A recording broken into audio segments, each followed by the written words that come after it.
So let's just review the situation, okay?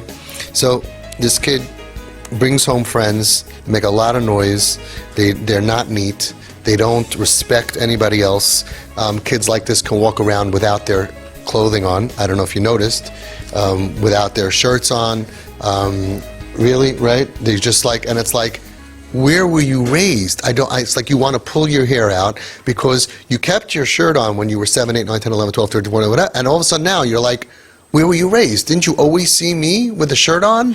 Don't you know that, you don't bring strangers to the house, you don't endanger your family, you don't act disrespectful, and every single thing that they're doing, this whole list that you gave me, it all boils down to one thing. They have no respect. No respect. No respect for authority, no respect for police, no respect for daddy, mommy, neighbors. Forget about no respect for God, Torah, Judaism, Messiah, Halacha, Hashkafa, or Minhagim. So why am I smirking? Because this is what I do. So if you go to the plastic surgeon and you say, look, there's a deep gash in my son's head, God forbid, and he's smirking, it's because, yeah, I've done 1,000 of these, right? And you'll see, there hardly will even be a scar. I'm not smirking because it's easy. I'm not saying it's not painful. I'm not saying it's not difficult. I'm saying we have the medicine. Bezrat Hashem, we have the medicine, and it's already like easy. Now, it is dangerous. But thank God, so far, we actually never had a story of danger.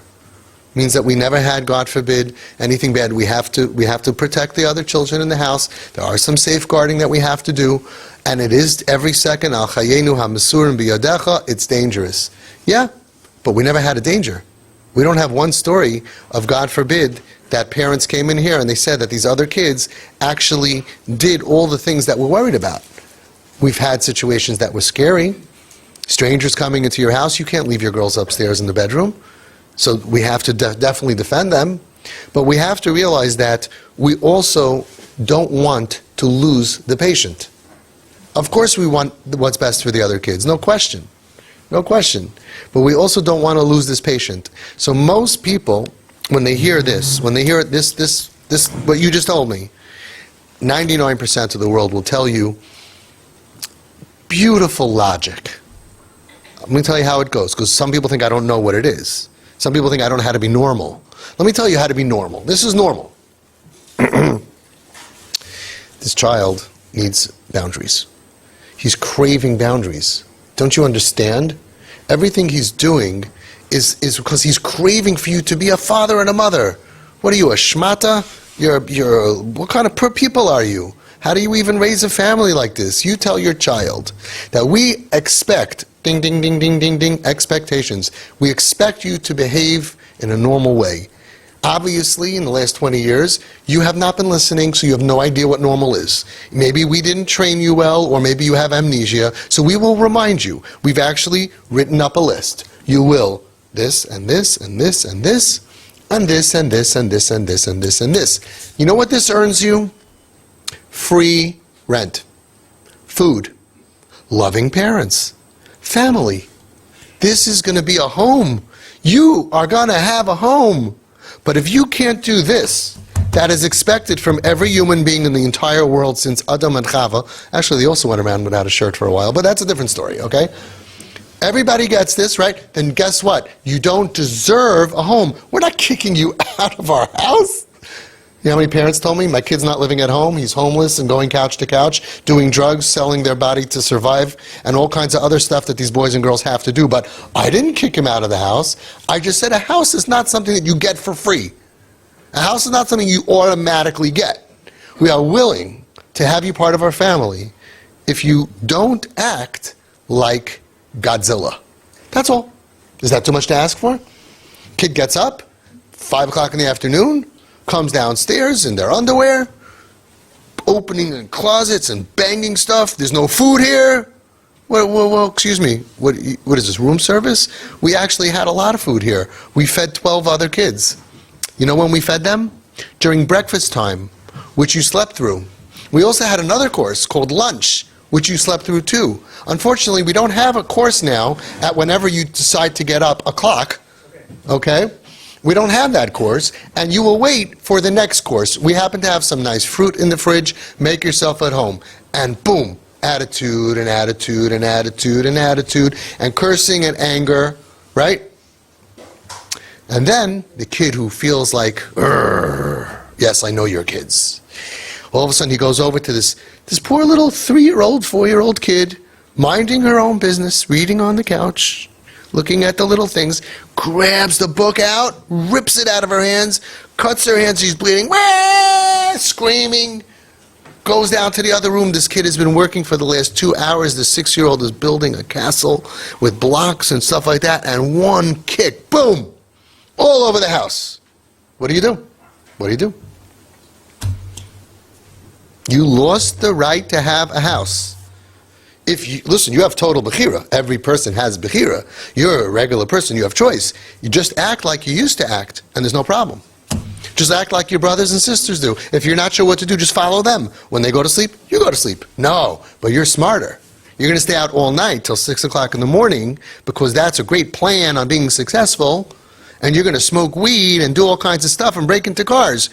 Well, you're going to get the result that you signed up for. You're going to be a loser, and good luck to you, because we told you right from wrong, and we are going to be firm, and we're going to set boundaries. We wrote this all over here. We actually have it in triplicate.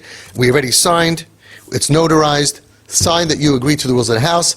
Notarize it. We have your lawyers present, and we're going to take some blood. I'm not sure why. We just do that as part of the whole program.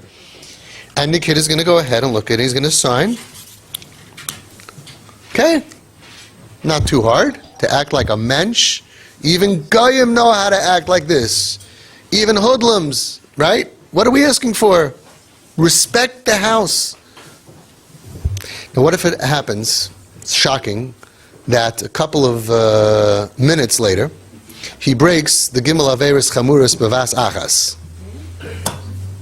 He breaks the 3 cardinal sins. There was a family that came here, and their kid was not even so bad. He was a typical kid, smoking weed and all that. He was actually he was okay. He wasn't so bad. But he would walk around the house without his undershirt, without a yarmulke, and he would talk like a truck driver.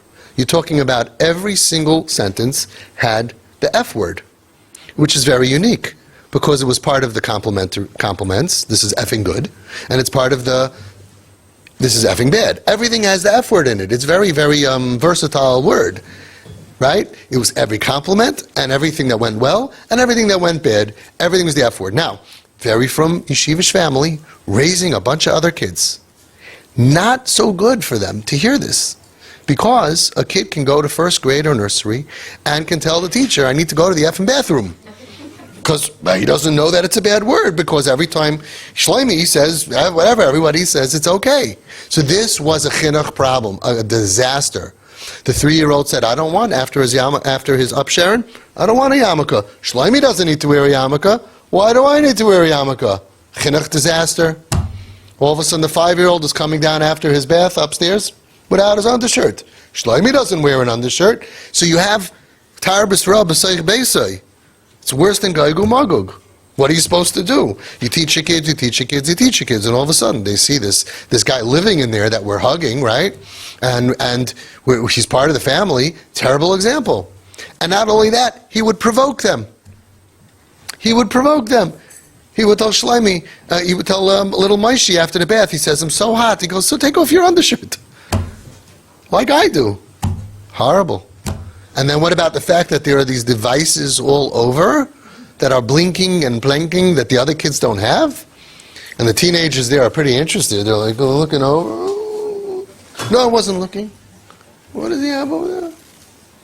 Right? I go to school every single day and I get nothing, and he's there on the couch like Oig Melech HaBashan, getting breakfast he wants served at 5 o'clock or 6 o'clock, and if it's not to his perfection, if it's a little cold, if it's a little warm, if it's a little this, if it's a little that, explosion. I'm sorry, when did you become President Trump? You're a nothing, a nobody, and you're just complaining about everybody who's being nice to you? Ain't gonna happen. So this family called me up, and actually Reli Brudny Shlita sent them to me because there was a problem. After they signed the contract, 3 things: shirt, yarmulke, and no cursing. He signed.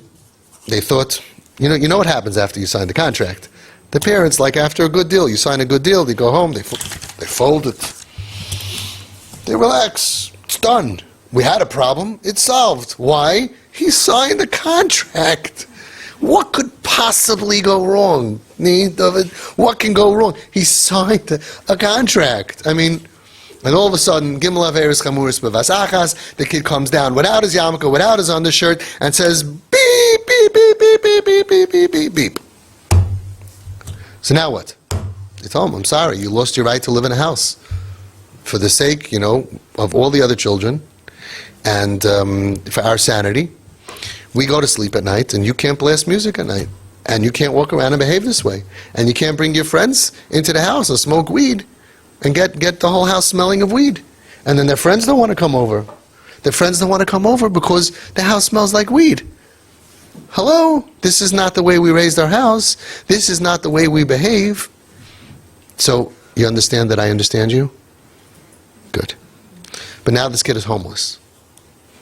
Now he drops out of school, out of where he was, he's homeless. He's going from couch to couch to couch to couch, and the plan is he's going to learn a lesson. But now all of a sudden people are slipping him other pills because the street is a place that sucks you in, and he's spiraling down and down and down, and this is going to end bad. Instead of being a happy, stupid kid doing weed in his house without an undershirt, without a yarmulke, by the way, 10 years later, none of them are like that. Think ahead. None of them are doing that when they're 10 years later. Okay, instead of that, he's homeless. So it's going to end either with stealing, because he has to steal. It's going to end with drugs, selling drugs to survive, selling his body to get drugs, and getting on worse drugs because he needs to numb his pain, which is now much more. First he lost his functioning and his life, and now he lost his home and his parents, and he still didn't learn the lesson that they were expecting him to learn. I have no issue with tough love, I have no issue with signing contracts. My issue is, what if it doesn't work? Then we'll look back and we'll realize that maybe it's the wrong medicine and it shouldn't be given. But let's say it's the right medicine, or we think it is, and we do it. So now what? Now what? Do we lose the kid? Do we let them, what they say, hit rock bottom, which today the bottom has another bottom, and after they hit rock bottom there's another bottom, and there's another bottom, and it ends in the grave? How many suicides and overdoses? It's a terrifying world. Does it really work, this concept that we will make you hit rock bottom and not support your craziness because you're choosing to behave this way? You're taking advantage. You're a manipulator. Anybody here, just raise your hand if before you came to me you were told that your child is taking advantage and is a manipulator. Just raise your hand. Okay? So you all spent at least $10,000 in therapy because that's what they tell you. I love therapists, but not about these kids because they're just misunderstanding the whole sugya. All of them are manipulators. They all have regular bechira. God doesn't give you a challenge that you can't overcome. So this kid can. And you are empowering and enabling him to not be all he is if you're going to coddle him and cushion him. I just want you to know that I know what they're saying. Okay? And now you did it, and you did it, and it didn't work. And now you have a problem. So this happened to Harav HaGadol, one of the tzaddikim of our dar, Harav Uri Zohar Shlita. Rav Uri Zohar, who became a Baal Tshuva at 40 years old, one of the most famous TV personalities in Israel, turned his back on the entire Gayisha, they're Jews, but Gayisha environment of the television and all the fun Averis that they were doing, turned his back, and 40 became from. Goes ahead, and he spoke about this when he was here, and he spoke about it many other times. He went ahead and he raised children. And all of a sudden, his kid goes off the derech. He made movies with this kid, when the kid was off the derech, about, if you speak Ivrit, my Ivrit wasn't good enough to catch on, but he made videos, you can Google it, debating all of the stuff, derech and all the stuff, for years with this kid. And this kid is sleeping all day, up all night, going to all the clubs and all the bars and doing everything wrong, mechalel everything, and the worst. And they're begging him and they're pleading him, and you know how embarrassing it is. You're being makar of so many people, you know, and the people look at you, and you have tainus on Hashem. For this I became frum? I'm not saying he did, I'm just saying human emotion. What about, I was makar so many people for you, Hashem. Why aren't you taking care of my son? Why are you making me go through this? And it came to the end of the road where one day he told him, Ad Kan. Anybody here ever feel like saying Ad Kan? Right? Ad Kan, kan, kan, kan, kan, kan, kan, kan, kan, kan, kan, kan, kan. It's the Ad Kan song. Kan, kan, kan, kan, kan, kan, kan, kan. Ad Kan, he tells the son, Itamar, we're done. Get out of the house. The way you're behaving, can't be here. You lost your right to exist in a family unit when you're not. Forget about the fact that you don't help, but you yell and scream at other people who are helping. You spit at their mommy and tati. Hello. Nothing. You curse mommy and how many kids text their mother? F you. We had a TP mom here that the kid texts the mother on Yom Kippur. Throughout the day, F you, drop dead. So after Yom Kippur, the mother would open the phone, ding, ding, ding, ding, ding, and see her son texting her. This is more than one. That you should know on Yom Kippur, this is what I'm thinking. On Mechal Yom Kippur to text you, F you, drop dead. You would say, this is the Ben Saira and Umayra in the Torah, and for sure, even Reb Shimon Bar Yochai would say, you got no choice, let's bring him up, string him up. Okay? Those kids, both of these stories, and there's similar ones, Shabbos and other, both of those kids are from today. So hang on. We have medicine for this behavior. Where was I? Raburi Zohar tells the kid, out of here. The kid takes his knapsack, takes some stuff, full of anger. Can you imagine? I'm sure you can. The anger and the frustration of the parent. You're so angry at this kid, you're ruining my life, get out of my house, and you're full, your blood is boiling, and the kid goes and he opens up the door, and he's about to step over the threshold. The Rabbi says, wait. And a bolt of lightning entered his whole brain. And he just in 1 second said, if this is the end of the road of my mahalach, of dealing with my son, it cannot be Ratzon Hashem. It can't be that Hashem wants me to deal with this problem in a way that I lose my son, that he moves out of my house. It cannot be Ratzon Hashem. 1 second he says, wait, you don't need to do tshuva. I need to do tshuva. And he opened his arms. And Tamar went and gave him a hug. And from that moment, he did very simple. When you were kids, anybody remember backwards day? He just did everything backwards. When he used to say no, he would say, yeah, have a great time. He would say, I'm not giving you money for that, here's money for that. He would say, why are you getting up at 5 o'clock in the morning? He'd say, hey, you want breakfast? He would say, why are you going out at night? He'd say, hey, you need a ride? Everything he did, he just did the opposite, because the first way, patient is gone. And he knew that that cannot be Amida ben Esayin. Amida ben Esayin, to lose your child, that he should go out in the street, cannot be this is what Hashem wants. And especially, many times we're pushing them away in the name of Hashem, in the name of Torah, in the name of this, the name of that. It doesn't matter why. Even in the name of Menschlichkeit. You cannot have a derech that ends with the result that your kid is out of your house. That's what hit him in the head. You don't need to do tshuva. I need to do tshuva. Today, that boy is completely shomer Torah mitzvos. That boy goes around Israel with his father, speaking to parents and begging them, don't make the mistakes that my father made. It sounds great. In my house, you can't walk around, you can't do this, there's other people, I'm not going to this. Sounds perfect. The result is not perfect. And I met him. He's an unbelievable guy. You can see a picture of him today. From giving his father nachas, and Reb Uri said, I wish that I can daven the way that Itamar davens today. Took him till 27 years old. Years and years and years they waited. It's not a quick fix, but it's winning the important part. Losing the battle and winning the war. Now, all of your questions are one thing. First of all, if a child has medicine, you complain to the doctor. You call back a week later, the child's throwing up, he has a high fever. The doctor says, okay, did you start the medicine? No. Okay. 2 weeks later, you call back. The kid's behaving terrible. He can't hardly get out of bed. He has a high fever. It's throwing up all over the place. Okay, did you give medicine? No. So your complaints are not valid because you didn't start my medicine yet. Bezrat Hashem, once you're going to start the medicine of TP, and you're going to start dropping bombs every week, this is going to start to change. You're going to start to change, and you're not going to be in the amount of pain that you're in, because if you look around, all the people here a year later, a lot of them are in very messed up situations, but they're not pale. They're not in that feeling of like, they're in this, oh, thank you. I asked her to remind everyone to please put your phones on mute. So, thanks. So, the first thing is, start the treatment. This is a treatment process.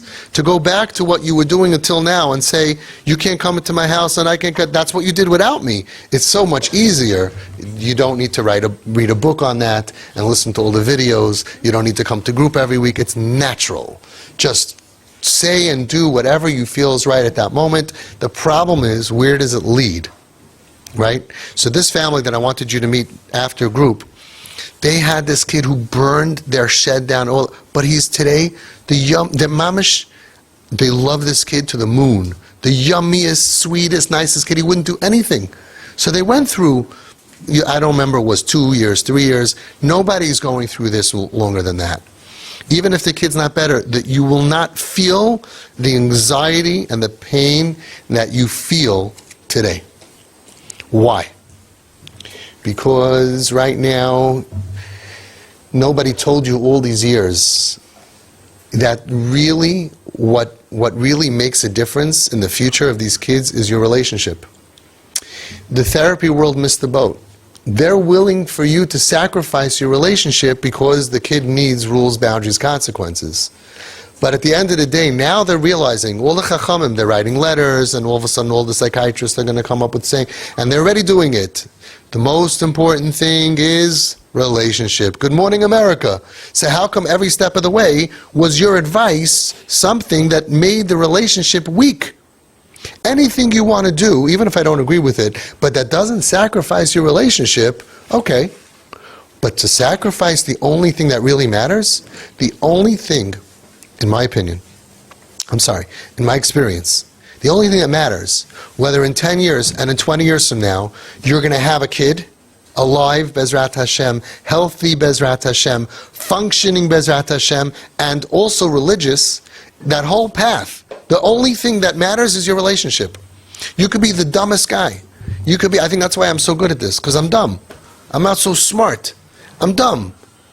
When I see the kid, I know my job, my tafkid is just one thing. Make you think I like you. I actually do like them. You'll come to like him. Right now you're looking at him like he is destroying my world. So you don't like him. You're going to end up liking him. You're going to see, once you're not in a war anymore, he's going to start to share. He's going to start to show you his boo-boo. He's going to start to open up to you. Right now it's like, with a relationship of 10 out of 100, there's nothing there.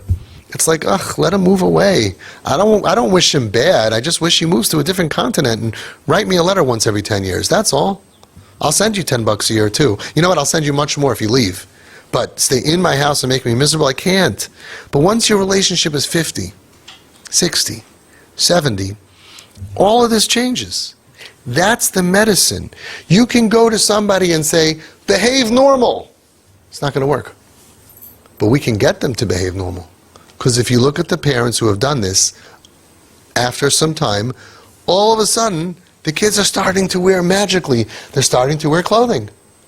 So when you have a challenge, and you have a situation that your kid comes up without any undershirt, I want to fix that situation. I want to. You tell me, what are your options? Tell him, you can't walk out of here without an undershirt. You will make the kid worse. Why? Let's remember. Our kids were brought up by the most wonderful parents in the world. You. You taught them at 3, at 4, at 5. Put on an undershirt. They knew this. They did it when they were 8, 9, 10, 11. All of a sudden they forgot? Do they have a memory problem that they need to be reminded? No. So when you see the problem, and everybody think about the problem that you have right now, and the challenge that you're going to have tomorrow, It's an opportunity, not a challenge. Some of our best kids today, some of our kids who are married with kids today, when the parents look back, the best way to fix them was when they stole the car on Shabbos and bashed it up. Like I taught you in the training. And the parents, instead of doing all the normal things, did something not normal and embraced them and said, I'm so worried about you. All I care is about you. Are you safe? Are you okay? Don't worry about the car. Yeah, but it's there. Don't worry about the car. In order to fix the relationship, some of our best kids today are talking about married, Shemei Torah mitzvahs from the biggest nachas. And the parents will tell you that was a breakthrough. The time that he stole $1,000. There's a family that came to me that the kid wiped them out. And the kid went ahead and stole over $50,000 from the house. Unbelievable. What would you say? Ad kan. What would every normal person say? Ad kan. It's enough. What are you supposed to do? You can't keep money around, can't keep jewelry around, can't keep silver around. Kid wiped out the family. No insurance. So what do you do? Well, I'm not going to tell you everything, but I will tell you that they sat down here in this room on those two. I gave them the comfortable recliners, not these chairs, because you know what I'm saying? Whew. And I did CPR almost literally for a long time. And they walked out of here and they decided they're not going to lose their child over $50,000 and they're not going to lose their child over $100,000, which every one of you who sent your kid to Utah on boot camps paid $120,000 to try to make them better. Nobody said no. Anybody who has a child that needs a cochlear implant, nobody says no over money. But over here, it's like he stole it from you. We're not losing the kid over $50,000, even if he stole it from you. I was at the wedding in a mainstream chasana hall, and I got there and I walked in right before the chuppah when the doors were closed, when the chassan is there with mommy and tati on the sides holding the candles, and I walked in right there, and I just took a picture and I just watched. From Erlich, married a Frum Erlicher wife. I saw him in shul this Shabbos with his father, part of the family, working, happy, a member of Klal Yisrael, alive. Let's just start with alive, because what would have happened if the parents would have said him, that's it? What would have happened to him? He's not a drug dealer, he's not a drug addict, he's a regular person, nice guy, and he's matzliach, and he has gesundheit, and he has a couple of nice little kids also. He has everything, the parents have everything that they ever dreamed of. They have everything that you're dreaming of. The works, that beautiful ending that they're looking for, they have. And at that point, they had to make a decision. Do I let my anger and my rage and my pain and my frustration take over me and I just do what I want to do right now, impulsively? Or the first thing is, I'm not going to do anything. I'll call Avi tomorrow, the next day. There's no rush. No rush to do car race. No rush to do car race. No rush to make a mistake. Anything that you want to do now is a mistake. Good things can wait. Usually I'm available anyway. I got a call 2:30 in the morning from a very, very chashuv Rav. He went down, I told you the story, he went down to the basement in the middle of the night, 2:30 in the morning. Rule number 1, don't go down to the basement. Please. Stay in your room and go to the bathroom as close as possible. Don't go to the basement. Rule number 2, if the lights are off, don't turn on the lights. Calls me up, I can't, that's it, I can't. I said, okay, I hear you. It's very painful. I know you want to sing the Ad Kan song. I understand. Kedusha, the house, I got it. I had to remind him, he got a bracha for Atzlacha from Reb Chaim Kanievsky, Shlita. So Zayin Gesund. I reminded him. I said, hang on. Chaim gave you a bracha, not Pashat. He said, but you can go to sleep. I can't go to sleep. I said, go to sleep, go to Shachris tomorrow, go give your shir, call me after lunch. What's the rush? You want to throw her out of the house? Fine, we'll do it in 12 hours. We'll do it in 24 hours. If it's the right thing to do, you're going to do it when you're calm also. Anything that you don't want to wait to do is wrong. You're about to make a huge mistake that will cost you not only your kid, but yourself. You will prolong this agony of this rebellious stage another year, Another 2 years. And I'll hit you right where it counts. And it's going to cost you another 50 grand by prolonging this. Because we have the key to de-escalating rebellious behavior. De-escalating. You could speak, do research. Don't just trust me. Research. Call the references. When you go to therapists, they can, because of HIPAA, they can't say these are my last 50 clients. You can come here, you can go to the Shabbaton. We had 600 parents there, about 500 TP parents. Speak to them. Speak to them. It sounds absurd. It's so twisted. People look at it and constantly think something else is happening, and what are you doing, and why are you buying love, and love is not something you should buy, and what do you have to give gifts, blah, blah, blah, blah. Fine. What's your advice? Kares. Lock the kid out of the house, make him be on the street. No, and what happens? How's the success? Who's out there that has a group that's going to hold your hand and say that it's successful? Come on. So I have a plan.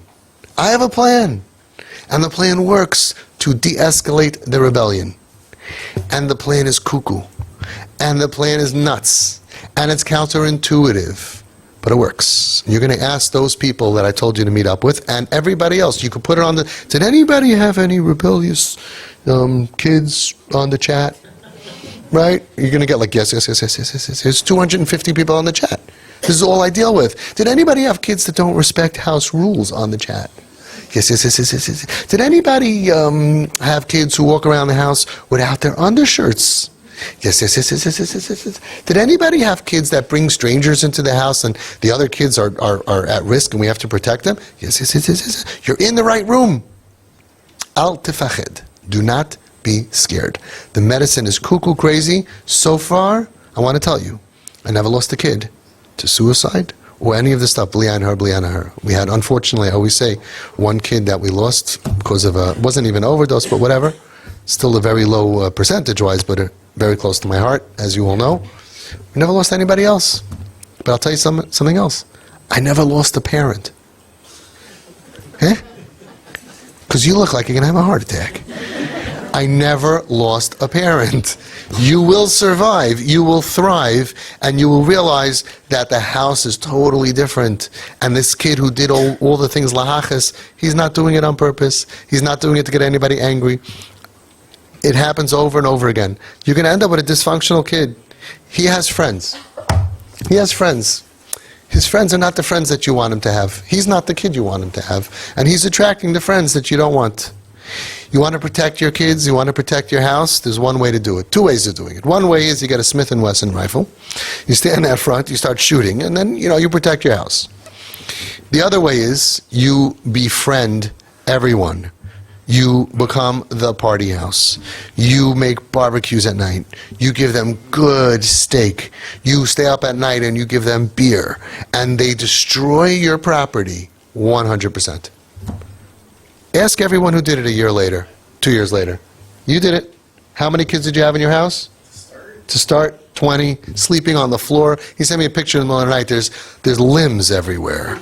We don't even know what they are. Is this one person? Is this a monster, an octopus? I'm like, wow, you have a male octopus. Is it a male? I don't even know. It's like an octopus. There's like a leg and another leg. Craziness, okay? 6 months later, how many kids are there? 6 months. 3 months, 2 months, 3 months, okay? That's it. We just have to have, okay, listen to this. Somebody asked, how fast do you need to run to outrun a bear? Right? Just to drop more than the guy next to you. Right? How much patience do you need? We need just to drop more patience than your kip. And they don't have a lot of patience. Usually the summer is crazy. And then when it comes October, November starts to get cold, and their friends, it's raining outside, and the kid says, give me my space. How many kids said these words to their parents? Why do I need all these people in my room? You know how many kids say that? Why do I need all these people in my room? And then we're looking at them like, and then they're like, why do you let me have all these people in my room? We had kids, Rabbeinu Shalom, who went through the summer with beds, and the kids, they took away the pillows of the other kids in the house. See, the other kids are without mattress, without linen, without pillows and blankets, because there's guys coming, so they said no more. So that's why windows were created, for people to come in and out in the middle of the night. People are coming in, holding each other, dropping off the second floor, putting up a ladder, and then the parents, okay, they came here, calm, Come on, ding dong, middle of the night. I'll tell you how to deal with the other kids. It's temporary insanity. But look at the picture that they posted recently on the chat. You know who I'm talking about. Of a lechtig girl who wants to be Shomer Torah Mitzvah. She's almost there, but she's alive and lechtig. What happened to all the people? She's like, why do I have all that? This is my boyfriend, this is my other boyfriend, this is my other boyfriend, this is my other boyfriend, my other boyfriend. And we say, Shalom Aleichem, Shalom Aleichem, Shalom Aleichem, Shalom Aleichem, Shalom Aleichem. Bayachim l'shalom, Bachuni l'shalom. And then, all of a sudden, a couple months later, she says, Tzeiskam l'shalom. Why do I need to have such a relationship for? I'm only 17 years old. That's what they all say. They wake up after a year or two, whenever it is, usually not so long. Why do I need to be in this relationship with this guy for, huh? As if you hooked them up, and you're like, I guess you have a point. Maybe you are too young for a relationship. Yeah, what do I need this for? Pressure, and then he's in a mood, or she's in a mood. What do I need this for?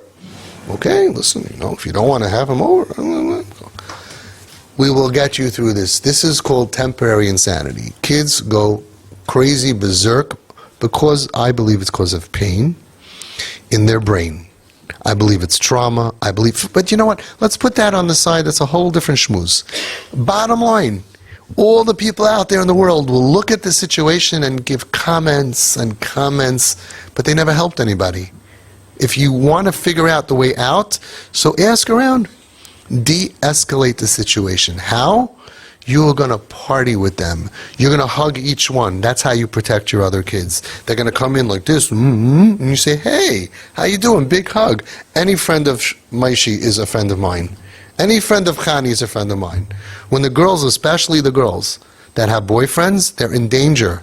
You don't know who these guys are and where they're going to go. But when the guy rings the bell or sneaks in, and your arm, and that's why you have to be close, and your arm is around this kid and says, this is the pride and joy of my life, the kid's going to be, got to treat this girl well.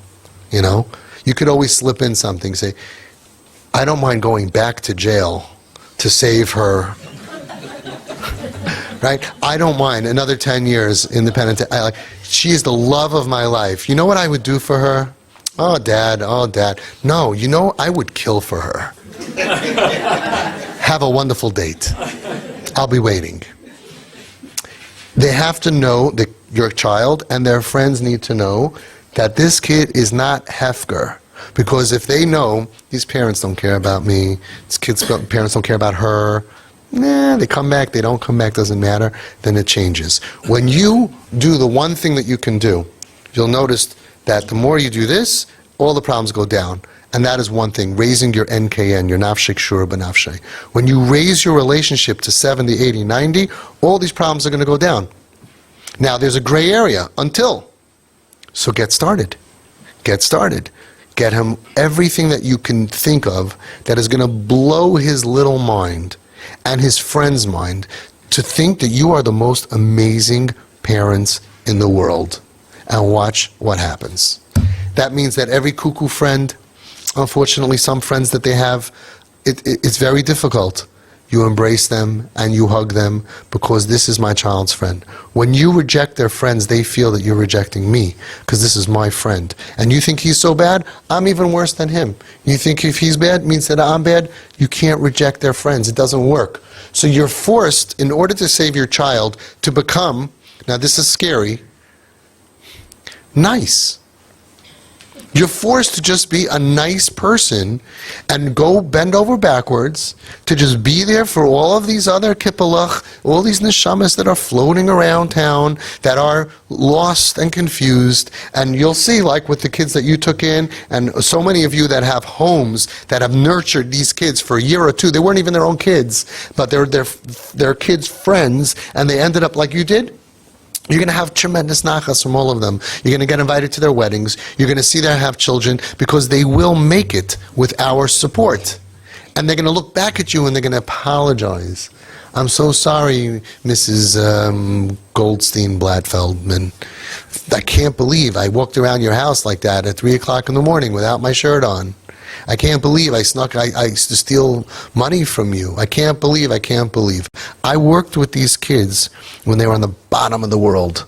Kids who were ganovim, kids who stole from companies, from people. The first kid, that I worked with even before Home Sweet Home, the person that took him in before me, he stole $8,000 from the guy. These were ingrates. These were broken people. Look at them now. Look at these kids, the pride and joy to Klal Yisrael, the heroes that they are. So, the answer to your question, which I hope I answered, is, how do you tell him your concerns? You don't. You heal him. Kids who have an amazing relationship with their parents don't allow their friends to smoke in the house and to stink up their place. Kids who have an amazing relationship automatically start realizing, it's like their brain opens up. They calm down, it takes some time, but it works, and they say, hey, this music is too loud. I'm keeping up the whole family. Everybody's up because of me. I can't do that. And then when you have a relationship of 80, 90, come back to me, it's going to take some time. I will tell you that you can actually text him and say, hey bro, music's super loud, and he'll be like, no problem. You may have to do that every 10 minutes because somehow magically it gets higher, but they will try their best. You will get the best out of your kid instead of getting the worst out of your kid. It all depends on your relationship. It's not a mistake that the relationships are low. It's not a mistake that when we increase that and then we spend time with them having fun, that the behavior changes. So, start bombing. Okay? It's not about gifts. It's not about, he has this already, he doesn't have it from you. Become his supplier, to supply him with the things that he and she need in their life. Make them the coolest kids in the street. With that Bose, nice, every year there's something new. The Bose, $200. The sunglasses, amazing. Why? Because the regular kids on the street don't have it. So the kid puts it on. It's great sound, by the way. I bought it for someone, for my Kip friend. It's unbelievable. Bluetooth speakers. It's not just $200 sunglasses. It has amazing Bose sound speakers inside, and the guy next to you doesn't even hear it. It's loud music and phone, Bluetooth, and the guy next to you, I feel like, when did I become a commercial? Bose, available at all fine stores. Right? Mention TP and get a 10% discount. I should be getting commission. You know how many, in the olden days, remember, in the iPads, you know how many iPads I sold for Apple? Nothing. Nothing. Okay, Bose, stock is going up. That's why I'm going to buy stock first, then tell everybody to buy it. You make your kid cool to walk around with a necklace, and then their friends say, whoa, cool headphones, cool earpiece, cool this, cool that. Who got it for you? My daddy. Really? You will want to throw your kids out of the house. Do you know that you can get thrown out of the street back into your house? The kids on the street will throw them into the house. They'll throw them out of the street. Your daddy? Yeah. And we're going to Cancun next week. We're going on vacation together. And these are pictures. And here's my mug. And here's my cup. And we can do so much for them to give them a fun, happy life that's coming from us, instead of them outside wandering around looking for fun that they never find. It's a very sad place out there in the world. And that's why when I had Home Sweet Home, I used to take these kids, I told them, I know, you don't have to admit it. I used to tell them, I know you're not really having fun. I know that. You get a picture on the beach with a bunch of girls, and it looks like, oh, the whole night was great. The picture just happened to happen, and it was the whole summer, and they don't even know each other, and nothing happened before, nothing happened after. I know you're not really having fun. I'm going to give you real fun. And every night, that's what we did. We had guys come, amazing volunteers, young guys, my age, I used to be young, and take them out for fun. And that was the program. That was the therapy. There was no therapy. There was no therapist. There was no doctor. They had to go clean the day they moved in. And they went clean, almost every single one of them. None of them went back to the street. What was the program? When did you talk family group therapy? Nothing, gurnish, nada. Look at the pictures. Amazing. These guys should come. They'll talk to you. They'll tell you the program. Fun. Every minute that you could spend having fun with this kid and their friends, they're in a much better place than when you're not with them and they're with the other friends. I used to say, when they're with us, they're still cursing and acting out bad and all that. That's the best they are. After with their friends, it just goes down. But when they're with this is the best they'll ever be, is when they're with us. And all of a sudden, by just toiveling their life in the mikveh of fun with normal people, they just wanted to be like us, and they changed. Mamish, that was the whole medicine. So this is what your job is. First of all, get your NKN. It's like when you go to call a doctor, what's the blood pressure? What do you mean? But he's bleeding here. I need to know the blood pressure, because that really determines the health of the overall patient. We'll deal with all the other stuff. We could do surgeries and operations and stitches and all kinds of stuff, but we need blood pressure. NKN is our blood pressure. When your NKN is 50, 60, 70, automatically your questions are going to change. Also, he's going to treat you differently. He's going to start to be able to be the best that he can be. Some of them are very dysfunctional. They change over time, but he'll be the best that he can be. All of a sudden, you see that little twinkle. That's all I want to see. I want you to get a twinkle. A little twinkle. That's all I want. I want you to see the eyes. I want you to see a kid who will look at you in the eyes and will have a little bit of life in their eyes. And then you're going to start having such Rahmanas compassion for this kid. And he's going to feel it. And they're going to mirror it back to you. And then you're going to start spending time and having fun with them. And then we hope and we pray that this all works out wonderful. I hope I answered your question. The short version is just listen to me and trust me. Everything will be fine.